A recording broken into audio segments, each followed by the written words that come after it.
Hey everyone, and welcome back to One Game at a Time, your daily dose of gaming news. Ready to level up your gaming knowledge? You know it in under 10 minutes. Let's go. First up, we've got some news that's got the Bloodborne community buzzing. Yeah, Sony just hit a popular fan-made mod with a DMCA takedown. This mod, you know the one that lets you run Bloodborne at 60 FPS on PS4? Created by Lance McDonald. Uh-huh.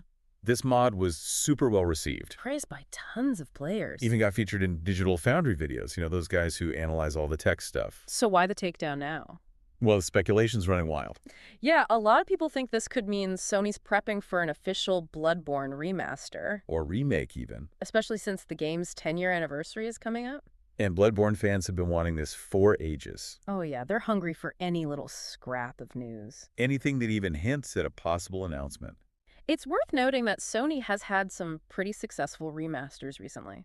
Like the Last of Us Part I. Exactly. So a Bloodborne remaster wouldn't be a total shock. Right, moving on.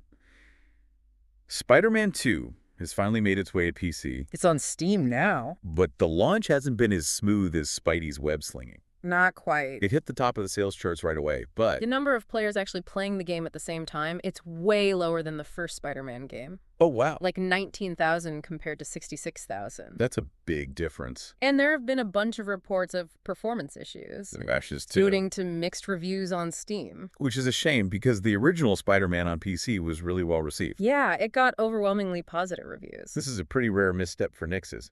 The studio behind the port. They're usually known for their top-notch work. Especially on Sony titles. Let's hope they can iron out those bugs quickly. All right, time for some news that's stirring up controversy. Oh, boy. In the gaming media world. Hit me with it. The entire editorial team of God is a Geek has resigned. Wow, the whole team. Yep, every single one. What happened? Well, it stems from the website's owner, Calvin Robinson. He's a former priest, right? Yes, and now right-wing political commentator. And he was seen doing what? Performing a Nazi salute at an event. Oh, yikes. He hasn't been directly involved with God is a Geek for a few years. But the staff felt they couldn't be associated with him or the site anymore. It's a strong stance. It really is. They're planning to launch their own new website, completely separate from Robinson. Good for them, standing up for what they believe in. Last but not least, EA is following in the footsteps of Skate. Oh, how so? They're launching a community playtesting program for the next Battlefield game. So they're getting players involved early on.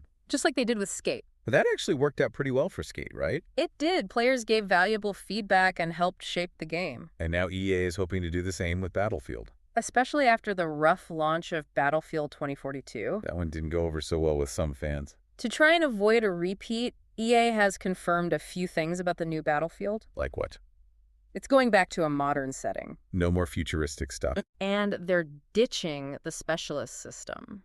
Which was another point of contention for a lot of players. They're clearly listening to feedback. More details about this playtesting program should be coming soon. And fans are super eager to see what this new Battlefield looks like. I bet they are. It'll be interesting to see how this community playtesting shakes out for Battlefield. Yeah.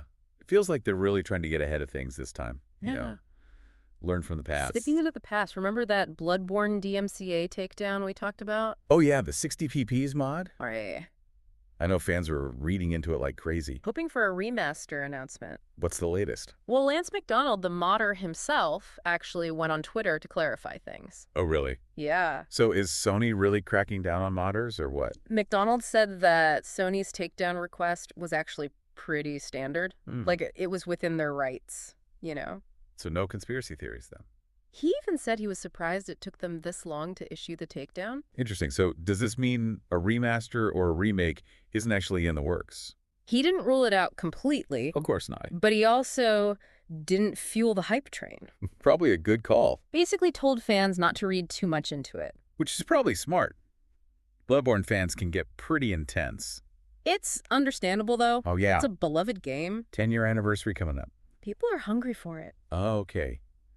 Let's see what else we've got. Hold on a second. What's up?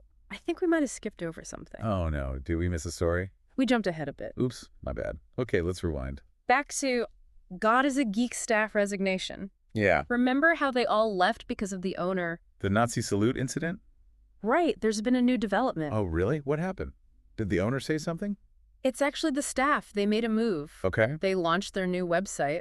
Wow, that was fast. What's it called? It's called Playfully Informed. Catchy? They've been teasing it on social media, and it officially launched today. That's awesome. Yeah. Good for them bouncing back so quickly and sticking to their principles. It seems like they're going for a similar style to God is a Geek. Covering all sorts of gaming stuff. News, reviews, features. The whole shebang. I'm sure they'll get a ton of support from the community. I bet it's always inspiring to see people standing up for what they believe in. Especially in a situation like this. Absolutely. It shows real dedication to gaming journalism, you know? Oh, for sure. Creating a space free from hate and bigotry. Well said, all right. I think we've covered everything now, right? Yeah, I think we finally navigated all the twists and turns of today's gaming news. There you have it, folks. Your gaming news fix in under 10 minutes. Thanks for tuning in to One Game at a Time. We'll be back tomorrow with another rapid-fire rundown of all the latest happenings. Until then, game on. We appreciate your time, you know. Yeah, we know your gaming time is valuable. So we get you back to it as fast as possible. Ready for more action. Exactly. May your frame rates be high. And your load times low. Until next time. See you again on One Game at a Time.